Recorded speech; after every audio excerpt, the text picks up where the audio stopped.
सैनिक भाइयों नमस्कार।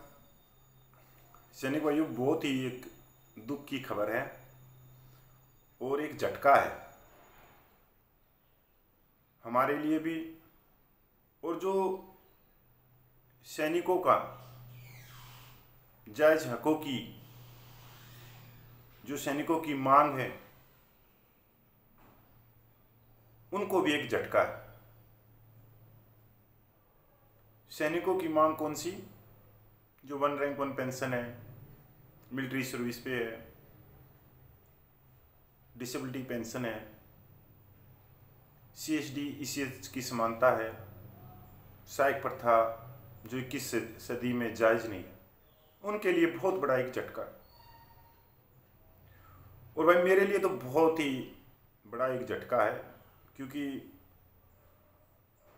8 सालों में हमने बहुत कुछ खोया है।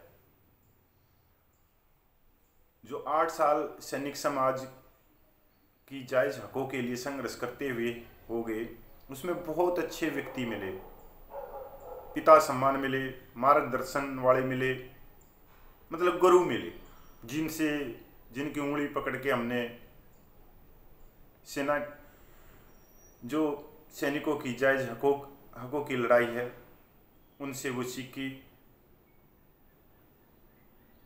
चाहे वो पे पेंशन की बात हो, सर्कुलरों की बात हो, या किसी की पे पेंशन ठीक करने की, हमने उनसे सीखी। जॉन भाइयों, मैं अगर आप सुनना चाहते हैं तो 2 मिनट और, कि ऐसे व्यक्तियों को भगवान अपने पास में सबसे पहले बुला लेता है। मैं कुछ बात बताना चाहता हूं जो हमारे बुजुर्ग सैनिक थे, जो साथी छोड़ के चले गए, उनके बारे में। आपको आश्चर्य होगा कि ऐसे व्यक्ति भी हैं सैनिक समाज में। सैनिक भाइयों, हमारे ग्रेनेडियर ग्रुप के हवलदार जयवीर सिंह, जो जुलाना जींद डिस्ट्रिक्ट से हैं, उनकी उम्र 63-64 साल हो गई। आज से मेरे को 6 साल पहले मेरी और उनकी मुलाकात हुई।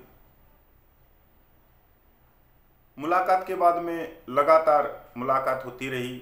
जहाँ भी संघर्ष हुए वहाँ वो बगैर बताए हुए पूछ जाते थे। बहुत ही संघर्षशील थे, हमेशा जवानों के लिए तत्पर। चाहे उनको जयपुर बुला लो, चाहे मध्य प्रदेश, वो ट्रेन पकड़ के वहाँ पूछ जाते थे। पेंशन आने के बाद में उन्होंने कोई नौकरी भी नहीं की। और आपको खुशी होगी कि उन्होंने अपनी पेंशन से ही, उनकी 2 बेटियां हैं, उन्होंने पीएचडी करवाई। और जो लड़का है उनको भी बीकॉम, जो छोटा था उनको भी बीकॉम से ऊपर एमकॉम की डिग्री और सर्विस प्राइवेट कर रहा है। एक पेंशन से उस व्यक्ति ने बहुत ही एक सुंदर घर बनाया, बच्चों को पढ़ाया। और सैनिक समाज में हमेशा सैनिकों के संघर्ष के साथ में कंधे से कंधा मिला के चले। जंतर मंतर के ऊपर जितनी भी भूख हड़ताल हुई, लंबी लंबी रामलीला ग्राउंड में हुई हमारी, हमेशा वो व्यक्ति सामने खड़ा मिलता था। पुलिस केस हुए, पुलिस की लाठियां भी खाई।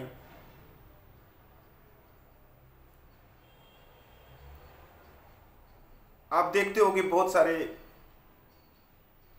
सैनिक भाइयों को नौकरी भी कर लेते हैं और भी कुछ कर लेते हैं, सब कुछ कर लेते हैं, उनके बच्चे कामयाब नहीं होते।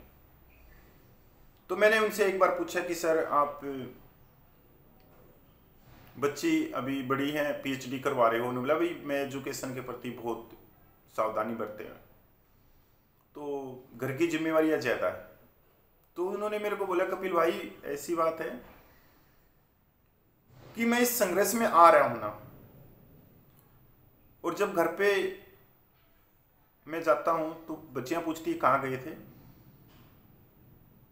तो मैं कहता हूं कि हमारी कुछ जायज मांगे हैं, उनके लिए हम संघर्ष कर रहे हैं।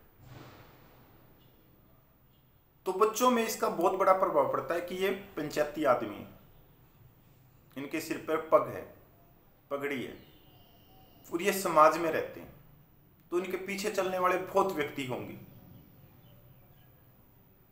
तो वो नैतिकता जो मैं कर रहा था वो मेरे बच्चों में भी गई। आज तक मेरे बच्चों का कोई उलाना नहीं आया और बच्चों ने मेरा सिर फकर से ऊपर कर दिया। सबसे बड़ी बात, जवान भाइयों, अभी सैनिक समाज के लिए वो हर दिन 1-2 आरटीआई लिखते थे, बहुत सारी आरटीआई, इतना दिमाग लगा के लिखते थे कि इसका जवाब देना भारी हो जाता था रक्षा मंत्रालय से। आप सोच नहीं सकते उनकी सोच कितनी बड़ी थी। वो यहां तक भी आरटीआई लगाते थे क्योंकि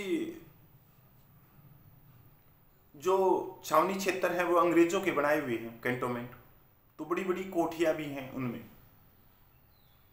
तो उन कोठियों को जो 47 के बाद में है, बहुत सारे अफसरों ने अपने नाम भी करवा लिया या उनमें परमानेंट रहने लगे कि कितनी कोठियों पे अफसरों का कब्जा है, कितनों ने अपने नाम करवाए। ये यहां तक उनकी सोच थी। उनसे एक चीज और सीखने को मिली मेरे को कि कपिल भाई, जब आप अच्छा काम करोगे तो बहुत सारे रिटायर्ड अफसरों के आपके पास में फोन आएंगे, वो आपको बहलाएंगे, फुसलाएंगे, वो बोलेंगे कि यहाँ जाओ वहां जाओ, हम आपकी बात मांगते हैं, ये करते हैं। बोला नहीं, हमारी मांगे ही बहुत अलग।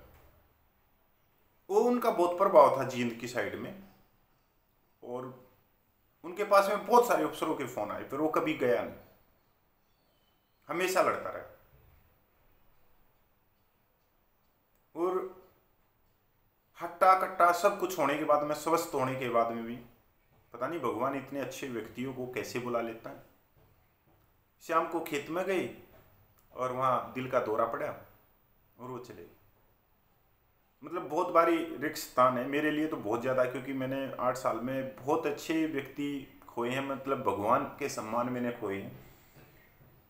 आ नहीं रही, जो मिले वो 6-7 साल पहले ही मिले मेरे को, पर अभी जो नए हैं उनमें से नहीं मिल रहे। इतने अच्छे व्यक्ति जो अपने मांगों के लिए चल पड़े। उनकी एक खासियत और थी, वो कहते थे कि जहाँ सम्मान ना मिले वहाँ कभी भी मत खड़े हो। वो सीएचडी में जाके उस लाइन में कभी खड़े नहीं होते थे जहाँ वो प्लेट लगी हुई थी। बोला कपिल भाई, मैंने 6 मीटर कपड़ा पहना है, मैं तो जब जाके खड़ा हूँ जब मेरे को एक लाइन मिले। 62-63 साल के व्यक्ति, ना कोई उनके अंदर ऐब था कि कोई नशा पानी, कुछ भी नहीं, कुछ भी नहीं। बहुत ही वो, किसी जवान को प्रॉब्लम हो जाए, किसी जवान को, जैसे हमारे रोहतक में 2 जवानों के साथ में अफसरों ने हाथापाई कर दी थी, वो वहीं पे रहे 2-3 दिन, चाहे उनके घर पे कोई काम है, मतलब वो हर चीज को छोड़ देते थे।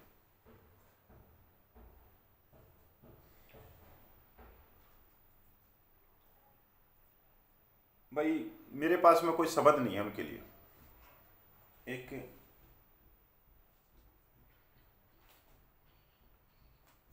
आप लोगों को बस भाई इतना ही कहना चाहता हूं कि समाज जो होता है वो नैतिकता पे चलता है, वैसे ही परिवार चलता है। जो अपनी जायज मांगों के लिए संघर्ष करता रहता, आंदोलन करता रहता है, और जब वो आंदोलन और उसका संघर्ष नैतिकता बनके, उसकी अच्छाई बनके परिवार में आता है, तो उसका परिवार में बहुत बड़ा मान सम्मान होता है, पूरे परिवार पे भी प्रभाव पड़ता है कि हमारे बुजुर्ग, हमारे पिता है, हमारे दादा है, और ये संघर्ष कर रहे हैं इतनी उम्र में भी, तो बच्चे बड़ा सलाम करते हैं।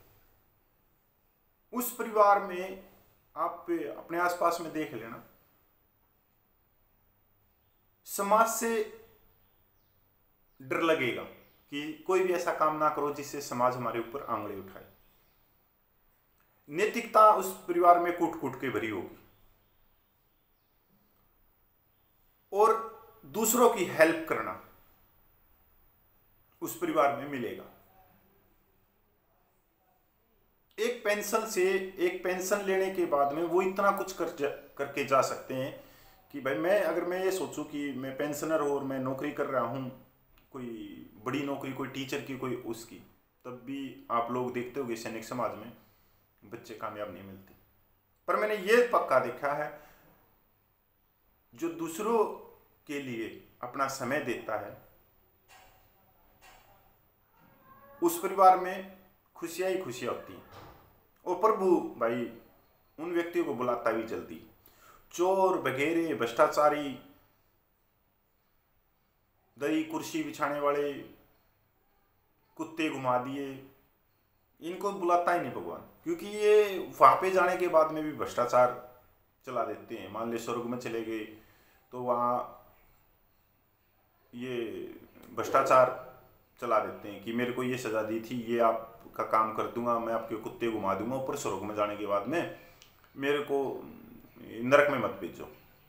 ये वहाँ भी अपनी चमचागिरी का रंग दिखा के वहाँ भी कर देते हैं। जॉन भैया ये जो बात बतानी थी कि भाई व्यक्ति चला जाता है पर वो दिलों में जिंदा रहता है।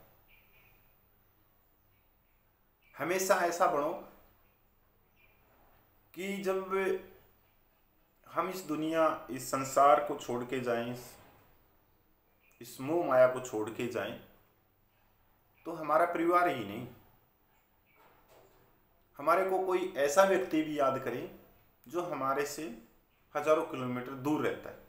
चेक, परिवार तो करता ही करता है, पर हजारों किलोमीटर दूर बैठा व्यक्ति भी अगर याद करे तो वो अमर है।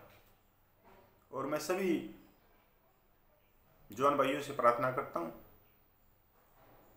कि भाई प्रभु परमात्मा से प्रार्थना करें, हमारे शहीद हवलदार जयवीर सिंह को अपने चरणों में स्थान दे और इस दुखी घड़ी में उनके परिवार को सहन शक्ति दे। जय हिंद, वंदे मातरम, जय भारतीय सेना। और हवलदार जयवीर सिंह जी अमर रहे, अमर रहे, अमर रहे।